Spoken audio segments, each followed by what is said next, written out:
falava que o caminho precisa acumular tanto sabedoria como meditação e também ética. Então, são três, a gente chama de três treinamentos esses pontos.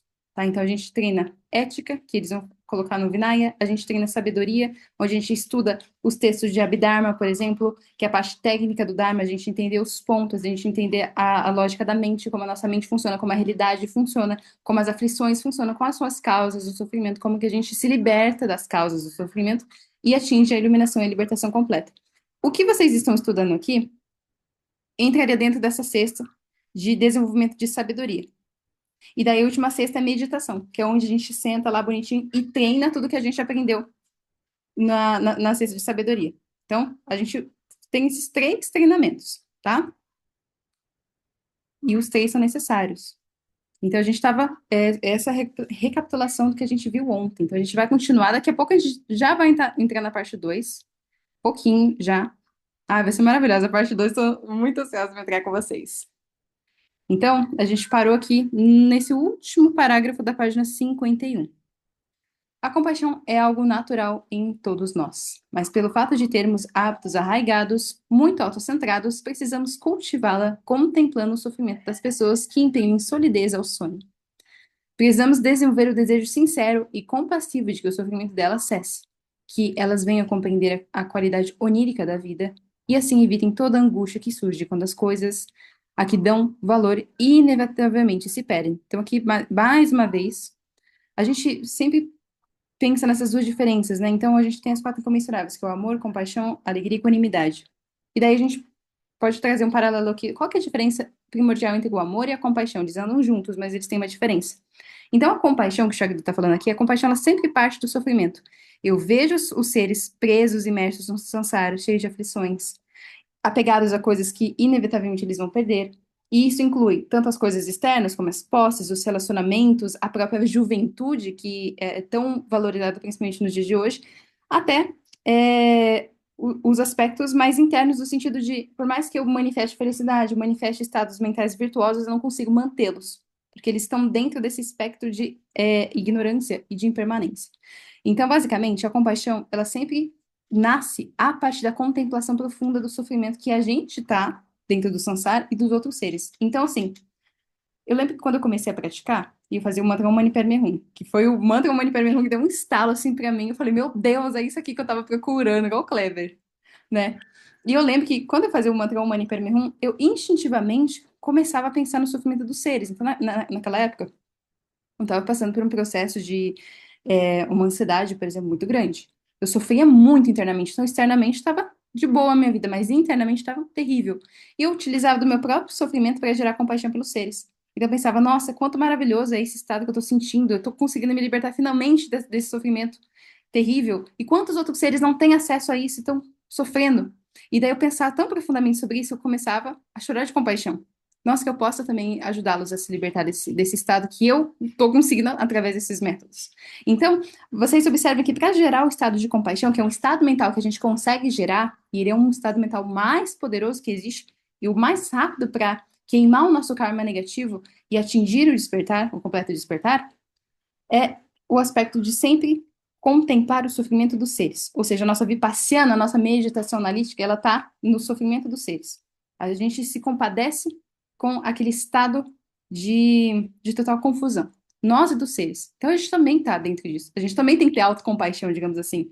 Às vezes, quando a gente começa a fazer chamata, a gente fala, meu Deus do céu, quanto sofrimento, quanta aflição, meu Deus. Daí gera compaixão. Daí a gente pensa, ah, mas todos os outros seres também estão passando pelas mesmas coisas. E a gente expande a nossa compaixão. Já o amor, ele foca na felicidade. Então, para a gente gerar um estado de amor, a gente pensa em coisas de como que eu posso proporcionar felicidade para os seres. Eu desejo que os outros seres sejam felizes. Percebe a diferença sutil? Na compaixão, eu desejo que os seres se libertem do sofrimento. E o amor é, além deles se libertarem do sofrimento, eu desejo toda a felicidade. Não é um estado assim, se libertar do sofrimento e ficar neutro. O Buda nunca desejou isso. O Buda desejou que os seres se libertem do sofrimento e alcancem as causas da felicidade, do êxtase completo, da paz definitiva e êxtase. Então não é só, eu desejo que os seres se libertem para ficar neutro lá, bonitinho. A iluminação é um estado neutro que você fica só de boa. Se você não desperta realmente a grande compaixão, você vai ter uma paz, mas é uma paz comum em comparação ao que é realmente o completo despertar, que é um estado de completo êxtase. Então, a gente chama de é a união de êxtase e sabedoria, o completo despertar. Então, assim, o amor, ele parte desse desejo que os seres sejam felizes, e a compaixão parte do desejo que os seres se libertem do sofrimento. Os dois são inseparáveis. Basicamente, a diferença é de que ponto que eu parto para gerar aquele estado mental. Então, por 12 anos, um dos maiores estudiosos e praticantes da Índia, Atisha, estudou muitos textos, coletâneas enormes de ensinamentos e comentários sobre a doutrina de Buda e as realizações dos grandes lamas. Depois de anos de estudo, chegou à conclusão de que, sem exceção, todos os métodos, e Buda ensinou 84 mil métodos para propiciar a transição da mente comum para a extraordinária, se resumiam em um único ponto essencial: um coração puro. Quando estamos meramente falando de um coração puro, parece simples, mas em momentos difíceis não é tão fácil de ser mantido. Se você estiver face a face com alguém que o odeia, alguém disposto a lhe ferir, é muito difícil você não se enraivecer nem perder atitudes de amor ou bondade. Então, basicamente, o Atisha, ele é um dos grandes praticantes que tem bastante influência até nessa estruturação do budismo tibetano lá no Tibete. Então, o Atisha, ele sai da Índia para ensinar lá no Tibete as pessoas, né? Então, lá a gente tinha a religião Bon, que era uma religião ali que eles mexiam com muita magia, e tinha ali as magias boas e ruins. Então, ali tinha várias deidades locais que não aceitavam o budismo, porque o budismo vinha com toda essa base ética muito forte. Então, as deidades, elas não iam receber mais oferendas, por exemplo, de todos os tipos, se as pessoas de lá fossem educadas dentro da ética budista. Então, assim, era uma situação eu já contei essa história para vocês, né? Tão difícil que eles tentavam construir templos ali budistas e tudo mais, e lá as deidades destruíam os templos budistas. Então, assim, esse processo todo só foi conseguir ser domado pela presença do Guru Padmasambhava, da tradição Nyingma, que a tradição Nyingma significa antiga, a tradição mais antiga do budismo tibetano, onde ele consegue ali é, domar essas deidades através do poder espiritual que ele tinha, da grande realização. Só um minuto, gente.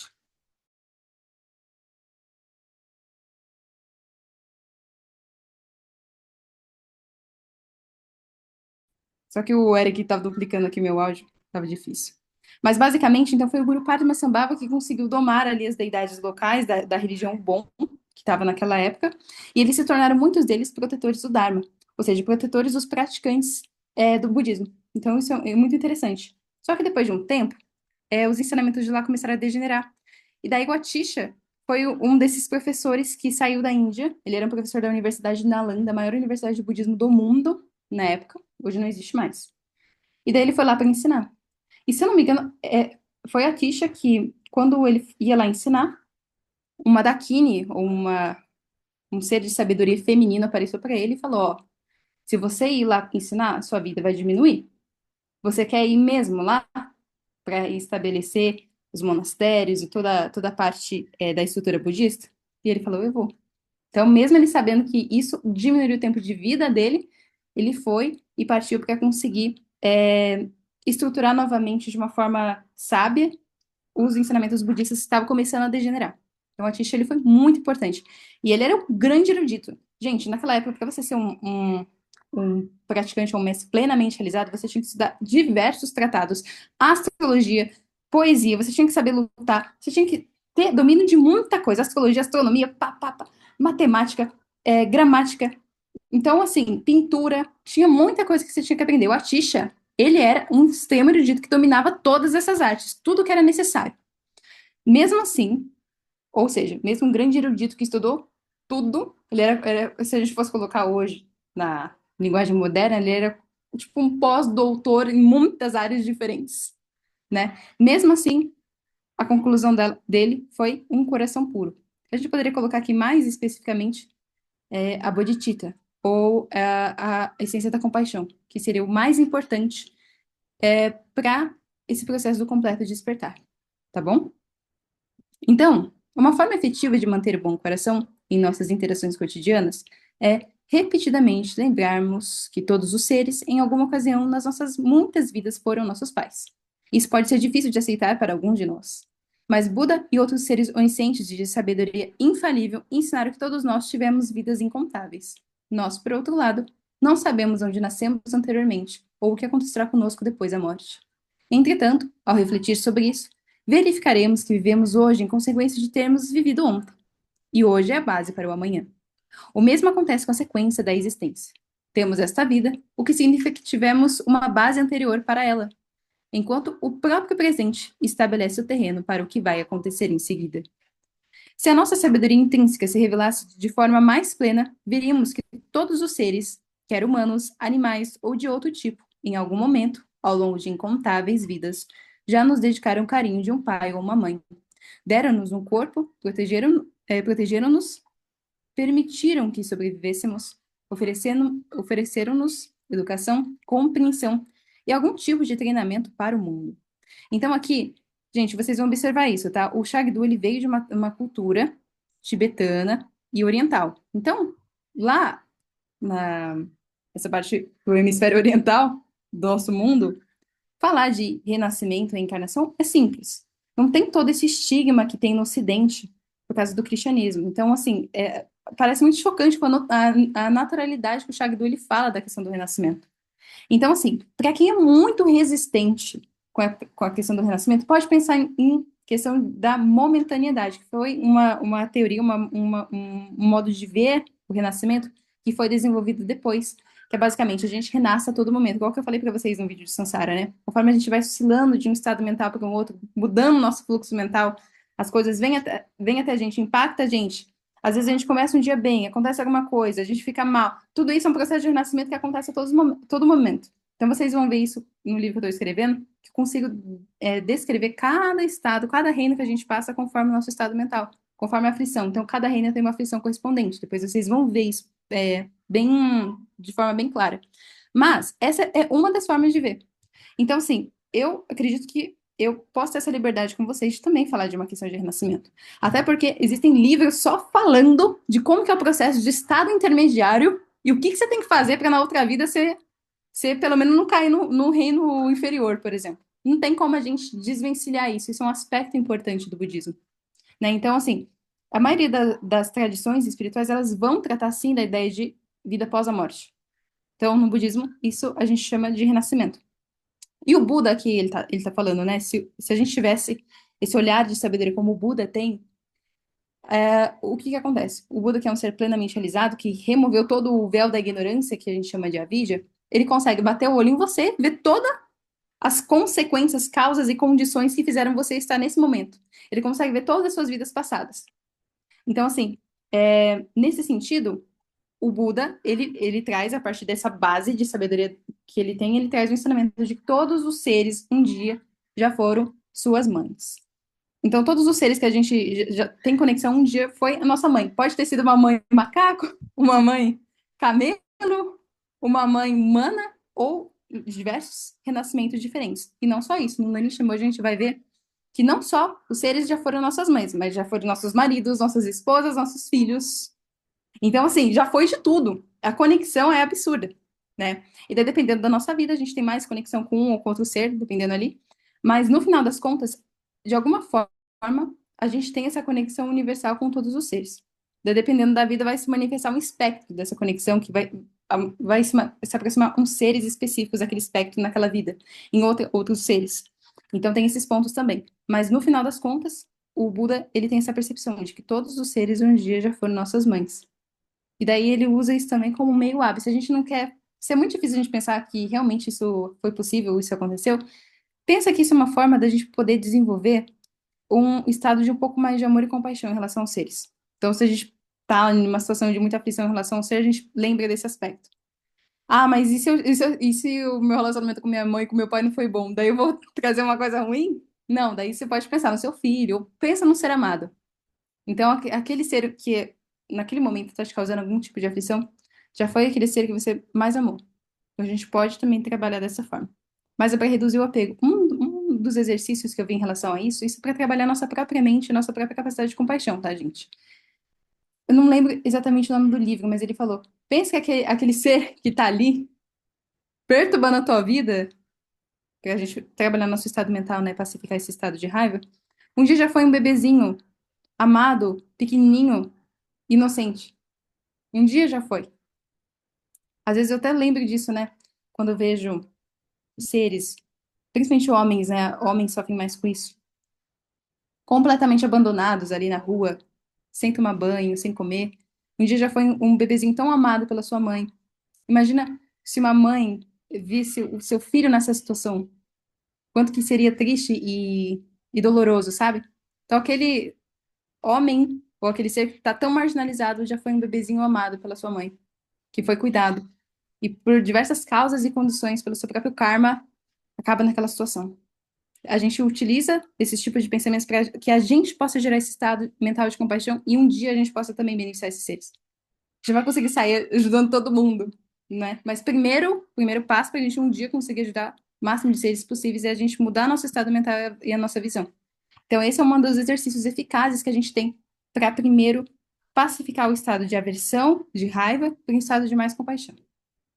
Daí isso vai gerando, vai mudando o seu fluxo mental e trazendo o seu fluxo mental para essa direção que o Buda ele mesmo alimentou até a sua eliminação. E depois ele viu isso com os próprios olhos, né? Então, assim, vamos ver onde que a gente está.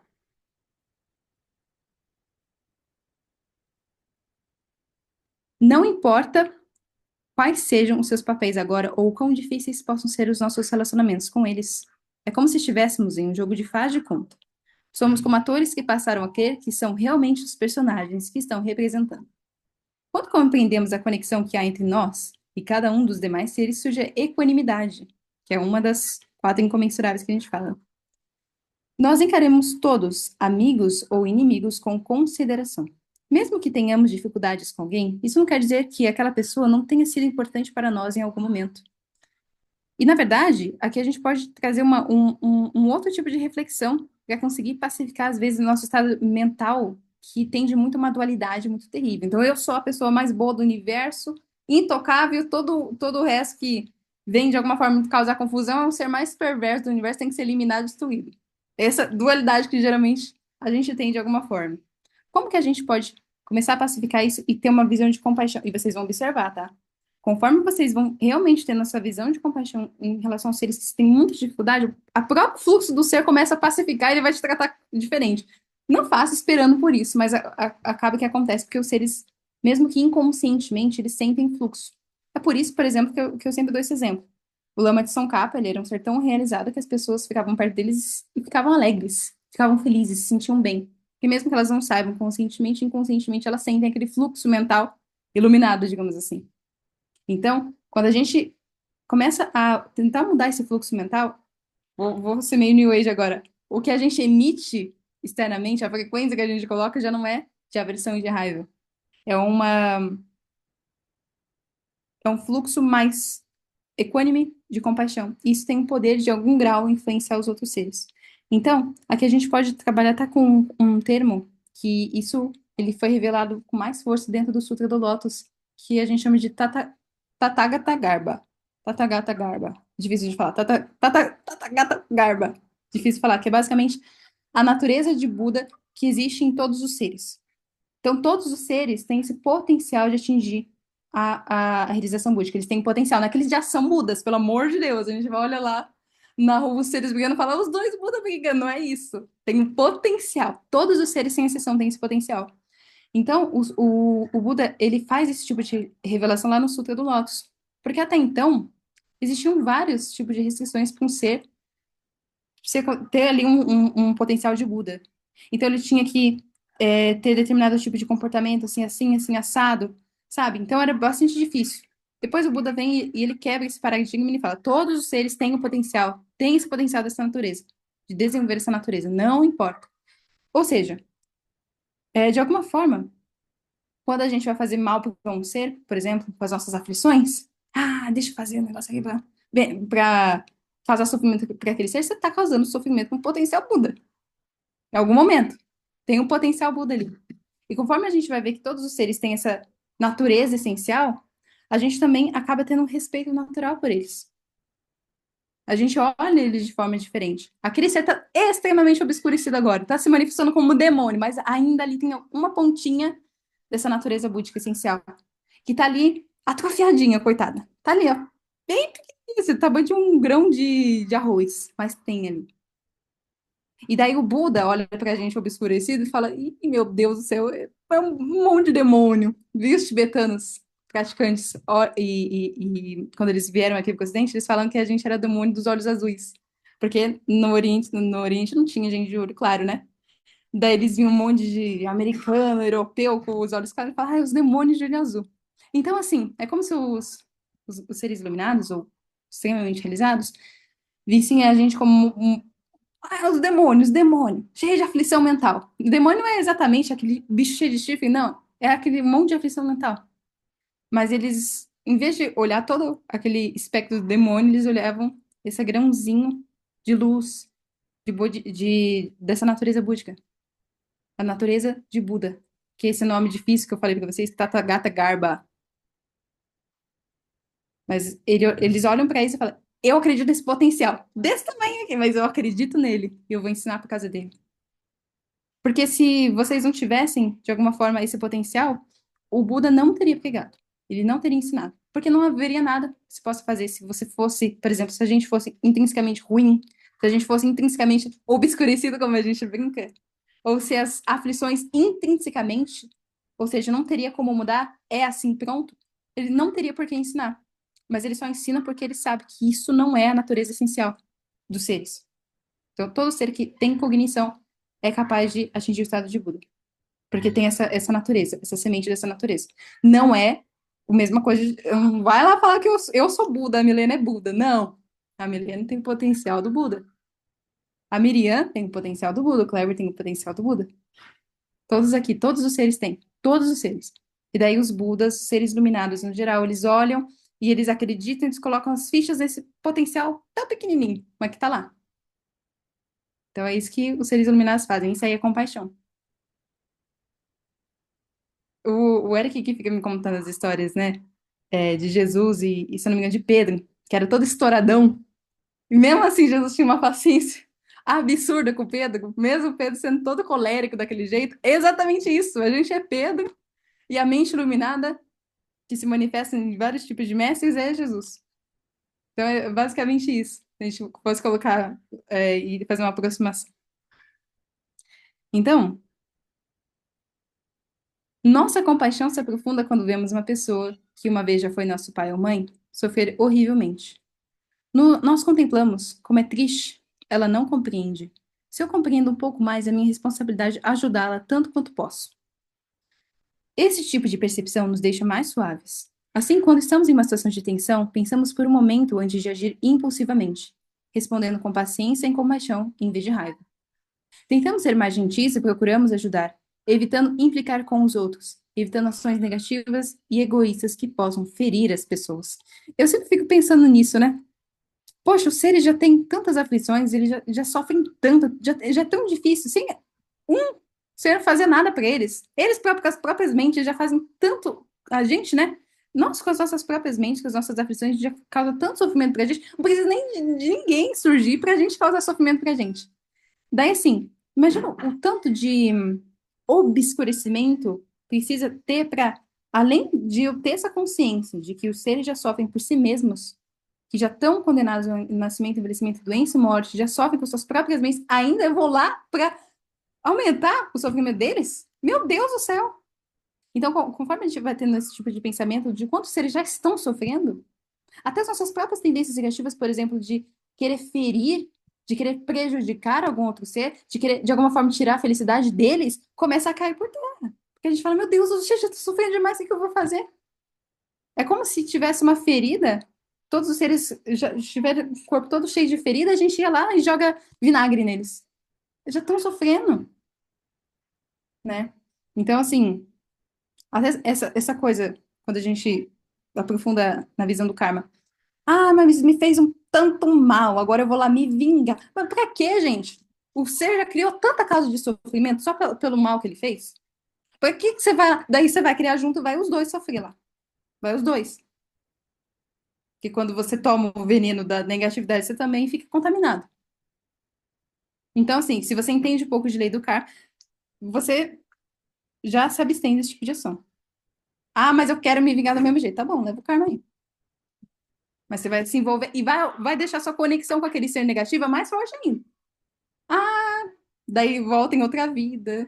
Daí é aquelas histórias, né? Começa tudo lindo, depois os dois começam a se odiar, começam a tentar matar um outro. Veio de vidas e vidas. Você continua cultivando uma conexão kármica negativa com aquele ser? De ódio, de ressentimento, vingança, vingança, vingança? Passa 300 mil vidas, tá ali. Por isso, eu acredito que seja daí esse tipo de visão, às vezes, espírita, de que, por exemplo, me corrijam se estiver errado, tá? Eu não domino tanto essa parte do espiritismo, mas, por exemplo, a gente renasce numa família que a gente tem ali débitos kármicos específicos. E geralmente são difíceis, não é fácil? Daí a gente vai lá e aumenta. Já é difícil. Vai lá e coloca mais aflição. Daí você se prende com mais negatividade em relação a crescer. Sendo que para pacificar as conexões kármicas negativas, você tem que fazer o oposto do que você vem fazendo, que é a aflição. Então, até nesse ponto, eu acredito que tem alguma similaridade. Não sei se o Anderson tá aqui. É, o Anderson tá aqui. Se depois ele quiser comentar um pouquinho, mas daqui a pouco. Vamos continuar a transmissão aqui. Então, a aplicação da prática espiritual da vida diária começa quando você acorda pela manhã. Alegre-se por não ter morrido à noite, por saber que terá mais um dia útil pela frente. Você não pode garantir que terá dois. A seguir, recorde-se da motivação pura. Em vez de se propor a ficar rico e famoso ou seguir seus próprios interesses egoístas, vá ao encontro do dia com motivação altruísta de ajudar os outros. E renove seu compromisso a cada manhã. Diga a si mesmo: no dia de hoje vou dar o melhor de mim. No passado, eu me saí razoavelmente bem em alguns dias e pessimamente em outros. Mas já que esse pode ser o meu último dia, eu vou oferecer tudo o que tenho de melhor. Vou ser correto com os outros o máximo possível. Isso não quer dizer que vocês não precisam tirar totalmente as suas motivações mundanas. A gente precisa. Mas, por exemplo, a gente começa a colocar o aspecto da compaixão. Ah, deixa eu ser rico e famoso e eu posso utilizar a minha riqueza para beneficiar os outros seres também. Então, a gente pode mudar um pouco aqui. A gente tem que adaptar. Porque, pelo amor de Deus, a gente não é monge também. A gente tem que ter esses. Mas, assim, que tudo que a gente faça, que o nosso trabalho, que a nossa riqueza, que a nossa fama, possa servir para beneficiar os outros seres, se vocês têm aspirações específicas assim. Então, a gente adapta. Vocês não precisam abandonar as motivações comuns de vocês. Mas a gente pode começar a colocar esse elemento da compaixão e da bodhisattva. E vocês vão observar que elas vão ficando cada vez mais fortes. Por quê? Porque a gente coloca um elemento de pureza dentro das aspirações. E quando a gente coloca esse elemento de pureza, se você tem uma intenção verdadeira de compaixão e de amor, e você coloca esse elemento nas suas aspirações pessoais, tem uma força absurda, muito maior do que se for só egoísta. Então você acaba criando mérito quando você faz isso. Então não é abandonar suas aspirações comuns, mas como que eu posso colocar esse elemento puro dentro dessas aspirações? Vocês podem já começar a pensar dessa forma, tá bom? Então, antes de ir dormir à noite, não pule simplesmente na cama e caia no sono. Em vez disso, passe o dia em revista. Pergunte-se: como foi que eu me saí? Minha intenção era não ferir ninguém. Eu consegui isso? Eu pretendia cultivar regozijo, compaixão, amor, equanimidade. Eu fiz isso? Pense não só no dia atual, mas em cada dia da sua vida. Eu busquei desenvolver tendências positivas? Será que eu basicamente tenho sido uma pessoa virtuosa? Ou será que eu tenho passado a maior parte do meu tempo agindo negativamente, envolvido com atividades desvirtuosas? Questione-se crítica e honestamente. Qual é o resultado quando você de fato confere esses dados?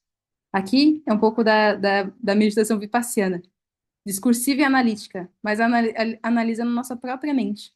Então, lembra que eu falei para vocês que um praticante ele tem que ser um perito das suas aflições? Um perito da sua própria mente? Então, não, é bom que a gente não espere um outro ter que apontar pra gente. Às vezes precisa, porque às vezes a gente tá com tanta venda no olho que precisa, por isso que tem o professor. Mas, dentro do nível que a gente tá, por exemplo, treinando chamatada, do jeito que a gente já vai começando a observar isso. A gente já vai começando a avaliar. Daí a gente olha e fala, aqui eu tô falhando bastante, eu vou ter que prestar mais atenção nessa parte. Ó, eu tô falhando aqui, tô trazendo essa aflição aqui, essa aqui tá se repetindo, vou precisar melhorar aqui. E daí, pelo menos, eu localizo o problema. Quando a gente localiza o problema, onde está a gente falhando, onde está pegando na gente, a gente já resolveu 50% dele. Então, mas para isso a gente tem que ter consciência. Igual a gente estava falando com o Edelvar aqui no começo. Ai, tô vendo um monte de coisa, tá desconfortável, mas que bom. né? Agora a gente tá vendo Sansara, a gente nem tinha consciência de que tinha Sansara. Agora a gente tá vendo, e a gente também tem os métodos, melhor ainda. Porque o problema é quando a gente vê os nossos obscurecimentos, as nossas aflições, é quando a gente não tem método. É igual naquelas coisas, ai, agora eu sei por que que a minha vida deu tudo errado, por causa do meu pai, da minha mãe, não sei quem. E agora o que que eu faço? E não sei o que que eu faço com essa informação. Daí surta. Porque o que que eu vou fazer? Né? Então, pelo menos aqui a gente reconhece o problema e a gente vai remediando. Claro que não é mágica. Buda Dharma, os ensinamentos que vão mudando a nossa mente não é mágica. Porque é o que eu sempre falo para vocês, a gente vem cultivando aflições, a gente vem nesse estado de ignorância há muito, muito, muito tempo. Se a gente for colocar aqui, dentro do conceito de nascimento, incontáveis vidas agindo dessa forma, é um padrão muito arraigado. Então, a gente precisa de métodos rápidos e de diligência, constância, para que a gente consiga combatê-los. E se você tem aí diligência e constância, a gente pode chamar dessa disciplina, que é uma das 6 perfeições do Bodhisattva, na verdade, a gente pode colocar diligência, que é continuar apesar dos obstáculos, continuar apesar de ver que ainda não tá bom, mas continuar e uma hora vai tá, é uma característica, se não a mais importante. Vem alinhada à paciência. Porque se você não tem diligência, ou seja, de continuar, está aqui, por exemplo, gente, vocês são muito diligentes, vocês não têm noção, né? Meu Deus, tá 8 horas, 10 horas, 5 horas. Você não consegue participar, mas tá lá fazendo suas preces. Isso é diligência. Tá difícil, é desconfortável, mas tá lá. Gente, vocês são guerreiros. E reconheça, fique feliz com isso, de vocês verem que vocês têm essas qualidades. Isso é uma das 6 perfeições. Então, a diligência, alinhada, por exemplo, à paciência. A paciência é mais importante. A paciência e a diligência são as mais importantes. Mas por que a paciência? Porque se eu não tenho paciência, em uma semana, não percebi tanta coisa, já abandono. Daí não desenvolve nenhuma das outras qualidades. Compaixão, sabedoria, esquece. Por quê? Porque não teve paciência. A paciência é uma das mais importantes. Paciência junto com a diligência. Porque se você é paciente, mas também não faz nada, vai ficar paciente eternamente ali esperando o resultado cair, porque não vai cair. É, tem que ter a diligência de continuar praticando. Mas, sem paciência, nenhuma das outras qualidades, nenhuma das outras virtudes você consegue manifestar.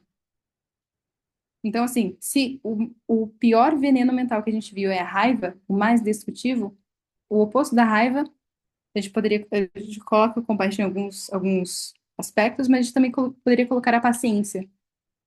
Então, ela também tem uma virtude, um poder imensamente benéfico. Daí a gente lembra do exemplo do Milarepa. O homem paciente. Tava lá construindo torre, torre, as costas de carne viva, mas tava lá. Até que, depois de um determinado ponto, ele foi um dos, se não o maior praticante realizado do Tibete. Mas ele sofreu bastante, mas ele teve paciência. A partir da paciência, ele manifestou todas as realizações dele. E a gente tá muito melhor que o Milarepa. Muito melhor, que a gente precisa carregar um monte de torre. Falar, ah, é minha única esperança, porque eu matei não sei quantas pessoas. A gente tá bem melhor. Então vamos continuar cultivando paciência e outras perfeições. Eu vou ter que depois dar para vocês, nos próximos domingos, esses conceitos de uma forma mais aprofundada. Tanto das 6 perfeições como do caminho óptimo, para vocês fazerem essas conexões com o que a gente está falando aqui. Eu vou fazer esse trabalho com vocês também. Então, a gente está aqui. Se verificar que a sua motivação deixou a desejar, não ajuda em nada você se sentir culpado ou se recriminar. O objetivo é observar o que você fez, porque suas ações nocivas podem ser purificadas. A negatividade não fica gravada na base da mente de forma indelével. Ela pode ser modificada. Portanto, faça um retrospecto. Se você enxergar defeitos e deslizes, chame por um ser de sabedoria. Você não precisa ir a um lugar especial, pois não há lugar onde a prece não seja ouvida. Não importa se você considera a perfeição como sendo Deus, Buda ou uma deidade. O fundamental é que, quando você a objetifique, não haja nenhum defeito, falta ou limitação nela. A perfeição absoluta propicia você as bênçãos da purificação. Isso aqui é um método do budismo, tá, gente? De purificação das negatividades. O fato de se arrepender, lembra muito essa parte do cristianismo, da importância de confessar, do arrependimento ser uma forma muito poderosa de purificar o karma negativo. Então, aqui ele também dá esse método. Bem simples, e assim, bem eficaz também. Ele é simples, no sentido da gente escolher uma deidade, ou um Buda, ou Deus, ou a figura de Jesus, quem a gente se identifica mais, para poder fazer esse processo. de purificação e de confissão que ele vai estar trazendo aqui. Então, o primeiro passo, trazer esse ser de sabedoria no espaço à sua frente. Então, confesse tendo aquele ser de sabedoria como sua testemunha e arrependa-se sinceramente do mal que você causou, compreendendo-se a não repeti-lo. Enquanto medita, visualize luz irradiando do objeto de perfeição, limpando você e purificando todos os erros do seu dia, dessa vida e de todas as outras vidas que você já viveu. Tem até uma prece muito específica de purificação que eu tô na intenção de conseguir trazer para vocês conseguirem também fazer e entrar dentro desse espectro de arrependimento. É um ponto muito legal e faz diferença, viu? A gente acha que não, vai fazendo para você ver com intenção sincera. Faz muita diferença no seu processo. Deus está com um obstáculo específico, começa a fazer, começa a fazer. Aquele obstáculo começa a ficar mais leve, mais leve, mais leve até sumir. Então, é um método incrível. E eu quero trazer esse método em conexão com uma prece de um dos bodhisattvas que estão presentes lá no Sutra de Lotus, porque vocês praticam o Sutra de Lotus e conexão com os bodhisattvas. Então, tem Manjusri, que é o bodhisattva da sabedoria que eu sempre falo para vocês. Tem o Atento às Vozes do Mundo, que é Avalokiteshvara, o Buda da Compaixão. E tem Samantabhadra, que e também é um Buda, que ele é conectado com as oferendas infinitas. Então, ele é conectado com as virtudes também. Tanto que ele é chamado de excelência universal. Então, o Bodhisattva Excelência Universal é Samantha Bada. E daí eu quero trazer isso. Tô nessa intenção. Vou ver se as causas vão surgir para que eu consiga ensinar isso para vocês também, tá bom? Só para deixar aquele mistério. Mas olha, funciona, funciona. Mas assim, enquanto isso, vocês podem testar esse tipo de método. Se vocês quiserem fazer ali um teste de vocês mesmos, se tiver alguma coisa incomodando vocês, às vezes vocês não querem falar para uma pessoa, façam com esse ser de sabedoria. Escolham o que vocês mais se conectem, mas que represente essa perfeição, um ser sem máculas, ou seja, a natureza perfeita de Buda. Então a gente pode colocar Jesus, pode colocar Avalokiteshvara, quem tem conexão, Manjusri, e daí você faz esse processo. O mais importante dentro dessa prática de purificação é a gente se arrepender de verdade. Então não adianta a gente fazer só no automático. Tem a parte da prece, por exemplo, às vezes quando a gente vai fazer uma prática de purificação, no começo você pode fazer meio no automático, mas conforme você vai entendendo o significado do que você está repetindo, você vai entrando naquele estado mental de verdadeiro arrependimento. Isso que vai purificar o seu karma. Então, o estado mental que você entra. Então, por isso que é muito importante que você manifeste arrependimento sincero. E senão ele não vai ter quase nenhum efeito. O estado mental é mais importante. Vocês observaram que a gente fala muito sobre isso? Todas essas reflexões, todos esses estudos, é para que a gente aprenda a gerar diferentes estados mentais diferentes. No sentido de ser tão forte que quando eu falar assim, eu quero agora o estado mental de compaixão, ele manifesta. Na hora. Eu quero o estado mental de ira compassiva. Manifesta. Eu quero o estado mental, agora eu preciso manifestar o amor. Pá, manifesta. Mas isso é treino. Porque hoje, quando a gente está lá numa situação terrível, a gente quer o estado de compaixão. Ih, mas tá errado esse negócio aqui. Só manifestando raiva, tá difícil, hein? Quer dizer que a gente não treinou o suficiente. Mas continua, continua. Então, esse é o ponto. A gente treina, isso é o meu professor que fala, a gente treina até com tamanha intensidade quando a gente precisa daquele estado mental, a gente traz ele na hora, muito rápido. Então, quando olhar para o seu dia, talvez você veja que conseguiu trazer felicidade aos outros. Talvez você tenha dado de comer a um animal com fome, ou tenha praticado generosidade ou paciência. Mas, em vez de parar por aí, resolva fazer melhor ainda no dia seguinte.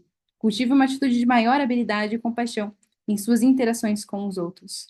Dedique a energia positiva criada por suas ações a todos os seres, sejam eles quem forem, seja qual for a condição em que se encontrem pensando. Possa essa virtude aliviar o sofrimento de todos os seres. Possa elas lhe trazer felicidade no presente e no futuro. Então, aqui o Shagdur também está ensinando outro meio hábil. Isso é muito importante.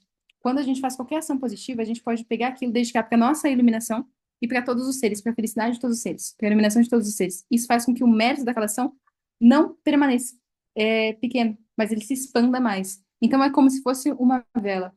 O Dalai Lama ele sempre dá esse exemplo da vela quando a gente fala de dedicação de méritos. Se você tem uma vela acesa e você pega e acende outra vela, a chama dessa vela que doou o seu fogo para outra não fica menor. Continua a mesma coisa. E nesse caso não é nem só a vela, porque aquele fogo vai aumentar.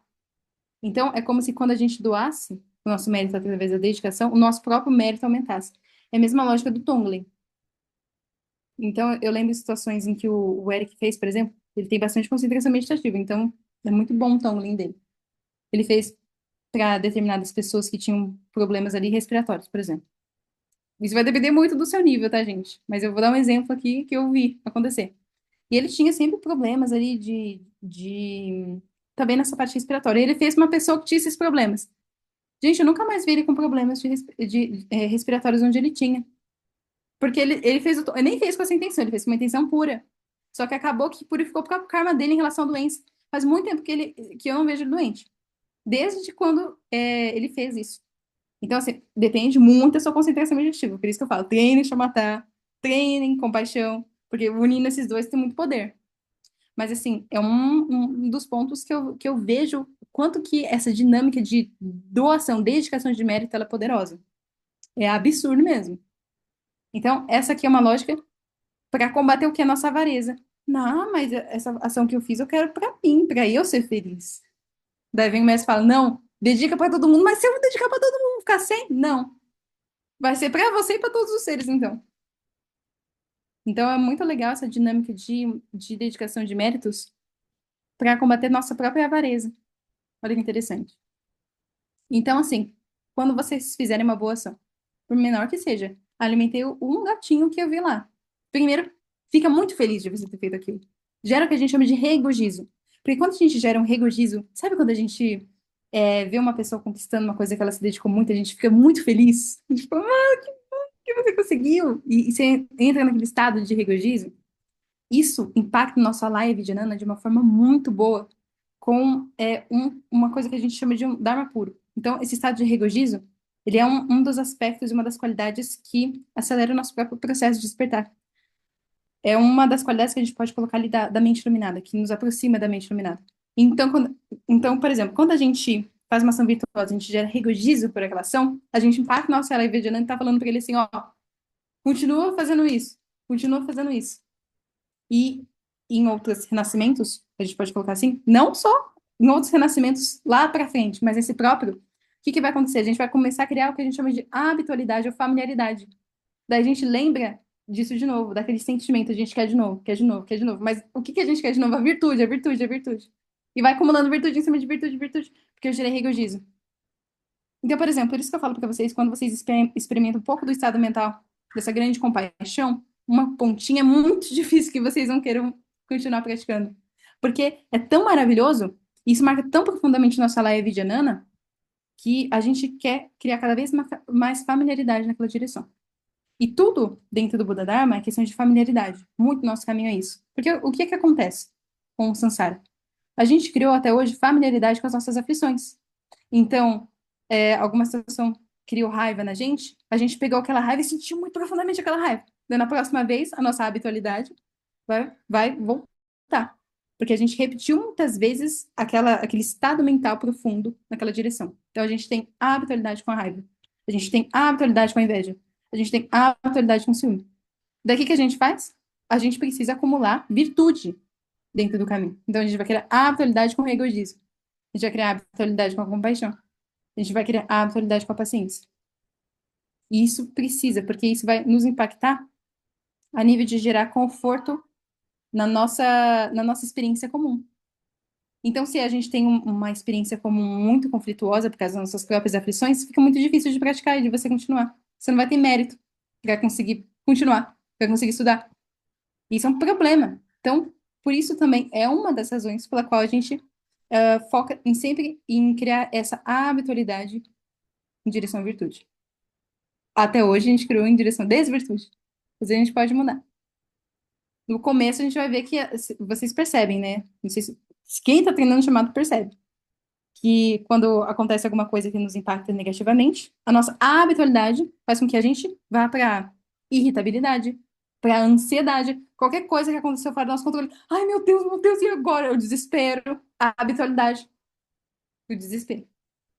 Daí agora, como prática de Dharma, preciso criar a habitualidade para a paciência, para a compaixão. E como que a gente cria? Pensando sobre isso, refletindo profundamente até a gente provocar esse estado mental e praticando também. Então, por exemplo, igual que eu falei para vocês, o estado mental de compaixão ficou mais forte quando eu fazia o Money refletindo sobre o sofrimento dos seres. Juntei esses dois, meu Deus do céu, é muito poderoso. Então, a gente trabalha muito com a nossa mente para desenvolver as habilidades certas que vão levar a gente em direção ao despertar. Até agora, nossas habitualidades levaram a gente para onde? É isso que a gente pensa. Então,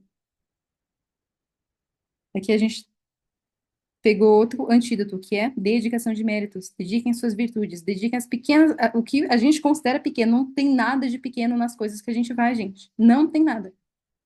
A gente sempre fala que karma é ação. Então, se às vezes se você fizer uma ação muito grande, mas com uma intenção muito pequena, muito medíocre, seu benefício também vai ser pequeno.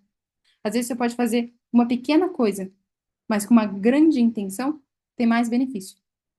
Então, esse que é o ponto que a gente sempre fala, tá bom? Então, durante o dia, verifique como está sua mente. Como está sendo o meu comportamento? Qual é a minha real intenção? Qual é a minha intenção ao realizar essa ação? Aqui, ó, de novo. Você não pode realmente conhecer a mente de outra pessoa. A única mente que você conhece de verdade é a sua. Sempre que puder, contemple esses pensamentos, a preciosidade do nascimento humano, a impermanência, o karma e o sofrimento dos outros seres. Vocês vão aprender a contemplar isso na parte 2 que a gente já está chegando. Então, gente, eu vou parar por aqui para abrir para perguntas para vocês agora, tá bom? Então, a gente está na página 55, bem no comecinho ali.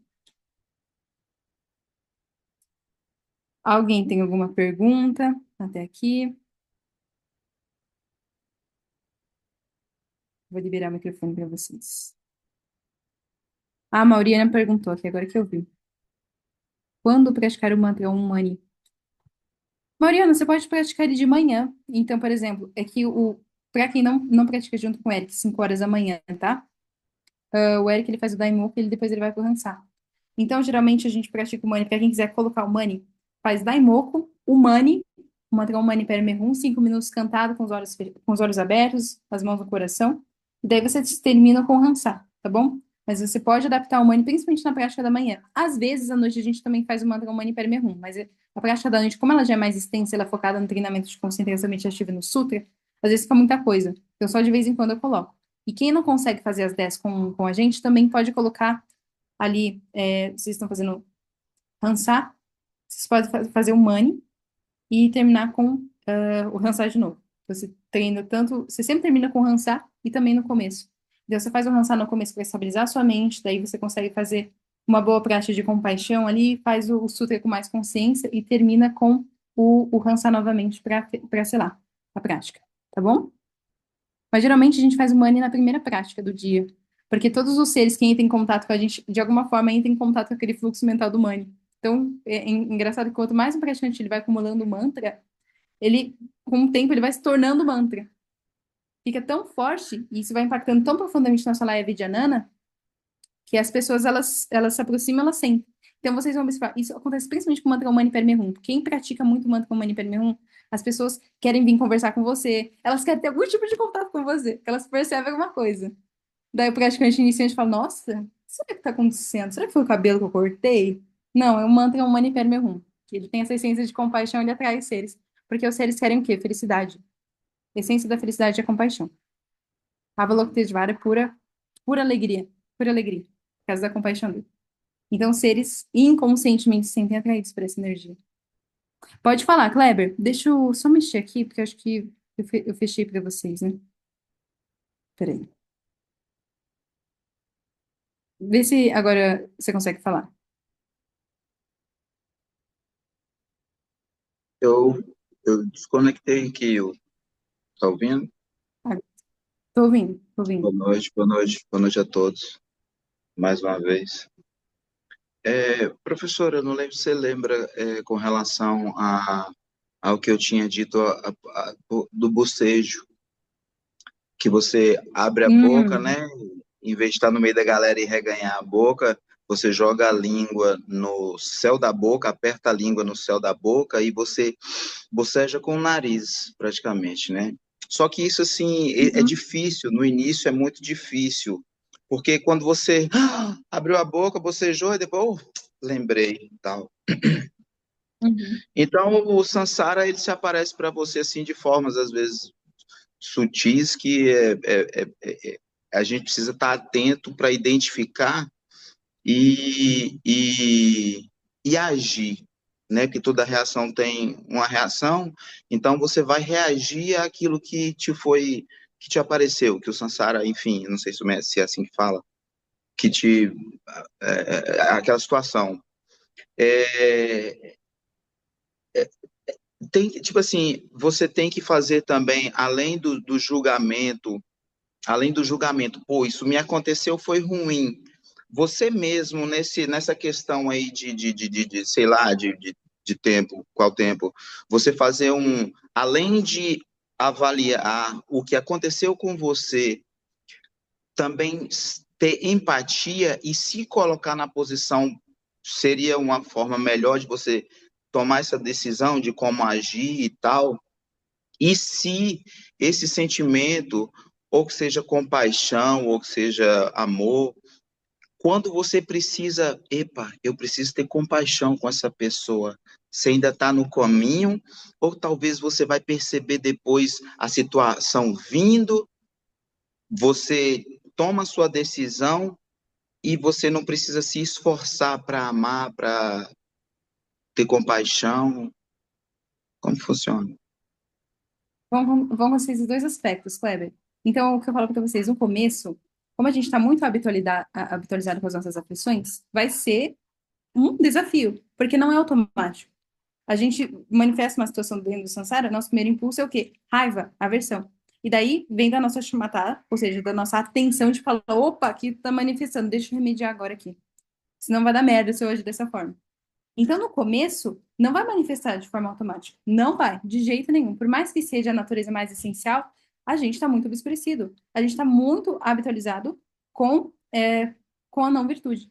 Então, assim, nós praticantes, Bodhisattva nível zero em treinamento, principalmente no começo, não vai manifestar de forma automática. Você vai ter que se policiar. É aquele processo automático. Opa, isso aqui eu sei que não é bom, isso aqui vai dar problema. Então, como que eu posso remediar dentro do que eu sei? Pelo menos entrar no estado neutro, principalmente com a raiva. Então, se a gente age com raiva, vai dar problema, porque tem aflição ali. Então, assim, no começo, vai ser automático. A gente vai ter que entrar de uma forma racional. E daí, o que vai acontecer no começo, na prática? A gente vai agir com a aflição, depois a gente fala, puta que pariu. E agora? Daí, agora eu lembrei do antídoto. E daí faltou chamatar da nossa parte, da atenção, de ver quando surgir e já remediar. Mas isso vai desenvolvendo com o treino. Então, não fiquem também muito obcecados com isso. Vai surgindo como treino de chamatar, principalmente. Esses dias aconteceu uma situação assim, pra mim, uma coisa que eu não devia ter falado. Daí eu falei, daí depois eu falei, putz, não devia ter falado. Depois de um tempão. O que que foi isso? Falta de atenção, de falar, ô, você não tá vendo, não? Acorda. Atenção, chama tá. Daí só depois eu falei, não acredito. Não devia ter falado isso.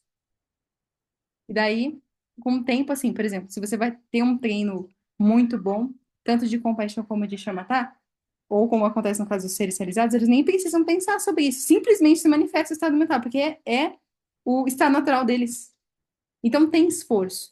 É o que eu falo para vocês, a mesma questão dos votos. Esses votos existem, a gente fala, meu Deus, como é difícil, difícil para a gente que é obscurecido, que está habitualizado com não virtude. Os seres iluminados, ou mesmo grandes praticantes, não precisam ficar observando demais os votos, porque isso já parte da naturalidade deles. Mas um dia eles foram como nós. Teve que se policiar de uma forma como se fosse mesmo um mestre interior que vai corrigindo a gente. A gente tem que ter esse guru interno forte que vai, é o Guru Marpa, sabe? O Marpa da Milarepa? Rígido pra caramba, só batendo, batendo, batendo. Às vezes ele batia no Milarepa Eu em acho que eu já situação. falei aqui, a monja Cohen, ela fala que quando surge uma coisa desse tipo, ela fala assim, tá chegando meu mestre, deixa eu me preparar, É, deixa eu aprender exato. Mas a assim, ter na verdade, paciência, a ter amor. Tem uma ótima visão, uma ótima visão. Mas, na verdade, o mestre mesmo é aquele que vai ver a aflição surgindo e fala: opa, olha aqui, Kleber, olha aqui, não age dessa forma. Aqui, ó, lembra, lembra, lembra. Tanto que a principal falta que um praticante de Dharma pode cometer no caminho é não lembrar. Porque é quando a gente não lembra que a gente faz coisas que a gente se arrepende depois. Quando a gente não lembra. Daí a gente, putz, igual eu falei pra vocês, depois de não sei quantos minutos que eu lembrei que um dia eu ter falado. Ah, que droga. Ah, preciso treinar mais, preciso treinar mais. Então esse é o ponto, tá bom? Miriam, pode falar. Oi, boa noite para todos. Então, eu senti essa aula todinha para mim hoje, para falar a verdade. Meio direcionada, assim, porque aconteceu um evento justo hoje, né, no nosso grupo, e eu fui muito assim, sabe? Eu agi por impulso, fiz uma coisa assim, e logo em seguida me arrependi e tentei consertar. E conversei, né? Tipo, né, com a pessoa, conversei, que é o Kleber, né? O Kleber sabe. Eu passei hoje, eu acabei falando uma coisa que eu poderia ter pensado, eu poderia ter parado, não precisava ter feito isso. Eu quero comentar porque é uma coisa que acabou de acontecer. Então, é um exemplo, né, que eu acho legal a gente falar aqui, que tá todo mundo junto, né? Eu até pedi desculpa para ele também, porque eu acho que se a gente vê depois que a gente está errado, e eu até achei muito legal da parte dele, ele também aceitou, ele viu que ele também estava errado, então eu acho que a gente já está começando a praticar o nosso chamatá, sendo assim, Isso claro que a mesmo. gente tem que ver, né? A gente vai parar para que nem tu falou, a gente às vezes não para pensar, a gente vai lá, age por impulso, faz e depois, meu, o que que eu fiz? Para que que eu fui fazer? E acontece isso, a gente é ser humano, a gente está tentando evoluir, está tentando entender, né? E graças a Deus deu tudo certo no final, né? E é isso, a gente Muito está para bom. E aprender, né? assim, E eu achei que a aula foi a primeira direcionada, vitória assim. é a gente ter a consciência. Primeira vitória, Miriade, você ter a consciência. Então, por exemplo, Sim, o ponto não está me incomodando, eu não vou falar. Existem muitas formas e muitos estados mentais que a gente pode falar a mesma coisa, esse que é o ponto. Então, assim, é um exatamente, estado mental exato. afetivo. Qual é a minha É, intenção? Eu posso falar a mesma coisa com diversos estados mentais diferentes. Então, esse é o uhum, ponto. Então, a gente corrige o é, estado mental. Se aquele estado mental, por exemplo, exato. está contaminado com raiva, falar eu te amo, vai ser venenoso, eu te amo. Assim como se o estado mental de compaixão falou eu te odeio, vai ser diferente. Entendeu? Então, Sim, o estado mental sim. é primordial nesse ponto. Essa consciência de Uhum, perceber já é maravilhosa. Muito obrigada uhum. pelo seu relato. É isso. Agora, por Obrigada. último, só a Maurícia, senão a gente entende muito. Obrigada, Miriam. Boa noite, pessoal. É, Milena, eu queria que você conceituasse melhor a questão do. Ai, gente, eu acabei de esquecer a palavra. O que a gente estava treinando agora. Compaixão, tá? Porque, assim, para mim é uma coisa muito difícil a compaixão. Porque ela me leva Uhum. só para dois lugares que são ruins. Ou eu sento e choro, pego o lençol lá e divido com a pessoa e choro e entro exatamente no sofrimento junto assim, sabe, no nível assim, se a pessoa tá Uhum. morrendo, eu vou sentir toda a sensação de eu estou morrendo junto com ela. Ou então eu passo direto para guerra, que é assim, vou lá, me armo para defender, vou para guerra, vou para briga, para raiva, e eu acho que esses dois pontos em que eu vou não são legais. E eu acho que eu estou fazendo uma distorção do que é a compaixão, porque para mim ela é um sofrimento. Ou eu sofro junto ou eu vou para a raiva. Então, os dois lugares não são legais.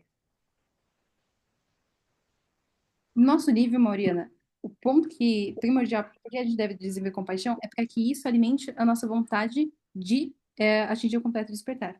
Então, a gente utiliza das situações onde a gente vê o sofrimento dos seres, por exemplo, no caso de morte, no caso de injustiças, e a gente percebe que, principalmente quando, na maioria dos casos, a gente não vai ter o que fazer. Então, a gente vai ser impotente em relação àquela situação. Então, a gente pega aquilo, a gente pega aquele sofrimento, aquela situação, e a gente gera a motivação. que é através disso, através desse sofrimento, que um dia eu possa beneficiar aquele ser. Que eu possa atingir o completo despertar, porque a partir do completo despertar, esse sofrimento, todos os outros também vão ser sanados. Então, eu preciso atingir o completo despertar para beneficiar aqueles outros seres da forma mais sábia. Porque senão, a gente fica só naquele viés da compaixão, tipo, deixa eu ajudar naquele ponto. Mas aquilo não sana o sofrimento todo. Então, a compaixão que a gente fala aqui é principalmente no sentido que a gente chama de soteriológico, no sentido de salvação.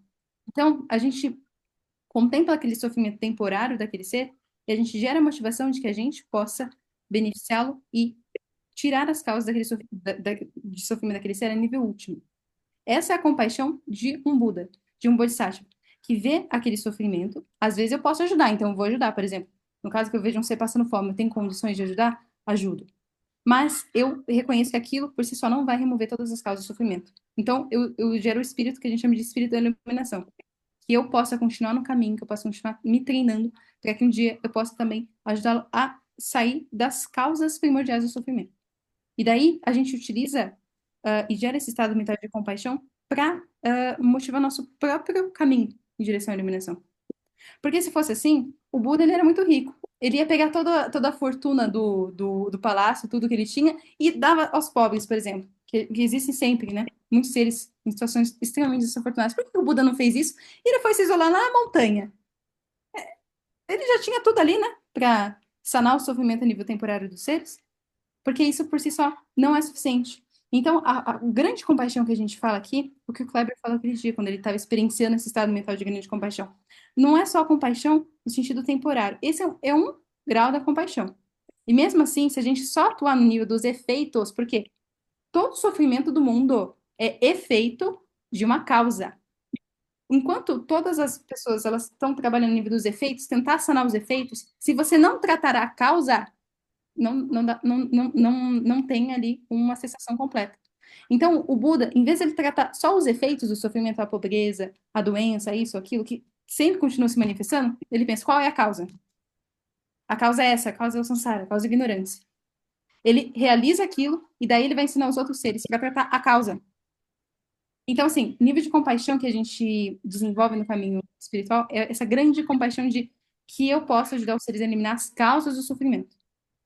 Se a nível temporário eu posso fazer alguma coisa pelo aquele ser que não vai me prejudicar no caminho, no sentido de que, por exemplo, vou dar tudo que eu tenho de posse da minha vida, toda a minha energia, e daí não pratico, daí não tem condições de praticar, daí não adianta, porque você está atuando no nível dos efeitos. Então, a compaixão que a gente trabalha é no nível das causas. Então, a gente aspira que a gente possa remover as causas do sofrimento dos seres. Primeiro, a gente tem que remover a nossa, né? Mas conforme a gente vai trilhando o caminho, o que vai acontecer? A gente também vai desenvolvendo o que a gente chama de meios hábeis para conseguir beneficiar aqueles seres dentro da bolha deles. Entende? Mas o que eu poderia concluir aqui para você? Você utiliza esse estado mental de compaixão, primordialmente dentro do nível que a gente está, por exemplo, principalmente visando remover a causa do sofrimento dos seres. Então, a gente vê as situações de sofrimento, de doença, de morte, das aflições mentais, e a gente aspira que eles se libertem das causas do sofrimento. E como que isso é feito? Realizando a iluminação. Então, por isso que a gente dedica o mérito para a iluminação de todos os seres, porque a gente entende que é a partir da iluminação que as causas do sofrimento serão cessadas. Não é à toa que a gente aspira à iluminação de todos os seres e que a gente aspira que a gente próprio possa atingir a iluminação para beneficiar os outros seres. Porque se a gente está numa posição de cada vez mais sabedoria, a gente vai ter ali cada vez mais meios hábeis, específicos e mais assertivos para beneficiar os seres. Tanto no nível temporário como definitivo. Então, assim, às vezes a gente se perde demais também nessa questão do ego salvador. Ai, não, eu vou fazer tudo que eu estiver ao meu alcance aqui, mas na verdade é um orgulho para ver, olha como eu sou bom. Então, assim, qual que é a minha intenção de estar ali comprando a causa dessa pessoa?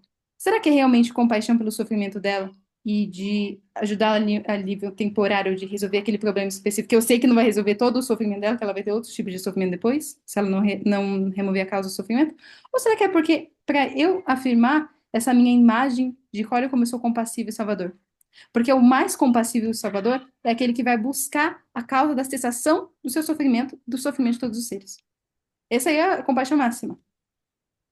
Porque, por exemplo, Jesus não saiu curando todo mundo. Porque isso é efeito. Os seres iluminados sabem que isso é feito de uma causa maior. Então, eles vão ensinar o quê para os seres?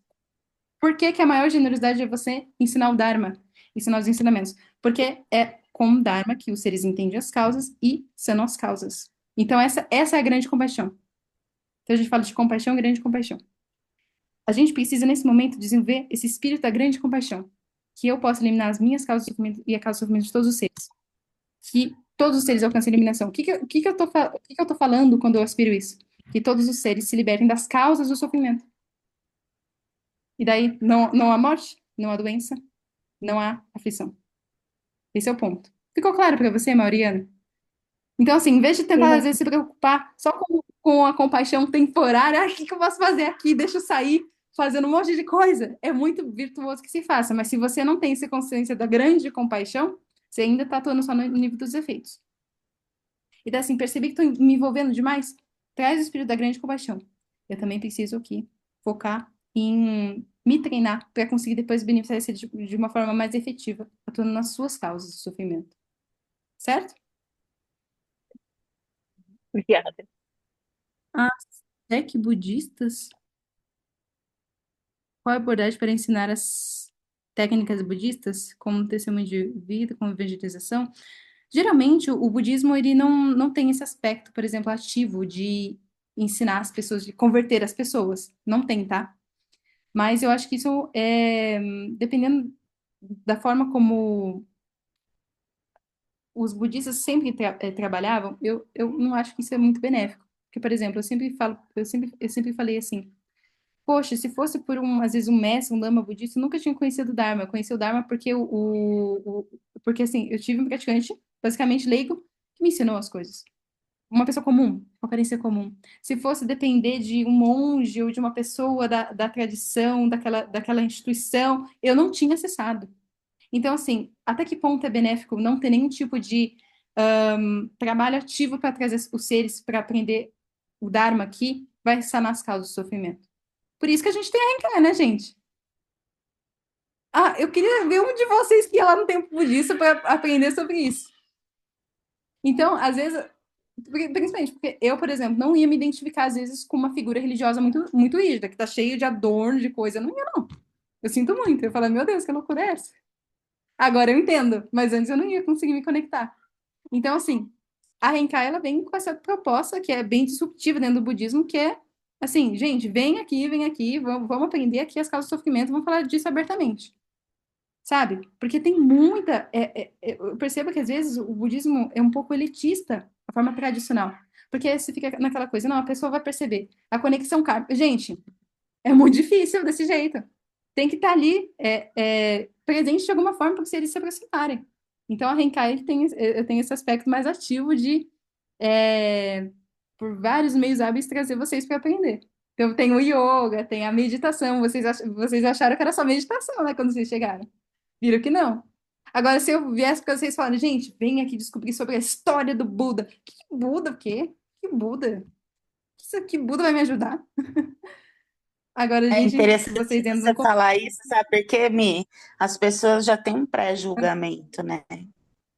Eu Com cresci com a minha certeza. avó falando de uma prima dela que casou com um japonês e ela se tornou budista, que aonde já se viu ela se tornar budista. Aí hoje eu sentei, né? Olha só como é sincrônico, né? Hoje eu sentada na mesa, almoçando com a minha mãe começou a me perguntar o que que era o budismo, o que que era o significado do Japamala, e por que as outras pessoas que estudavam comigo, que não é da Renkai, né, usavam Japamala. E aí a gente foi conversando, aí eu expliquei para ela que o Buda não é uma figura que se idolatra, aquilo tudo que você explicou na última aula, né? E ela ficou assim admirada de saber, porque ela cresceu ouvindo uma outra coisa, totalmente Uhum, distorcida. exatamente.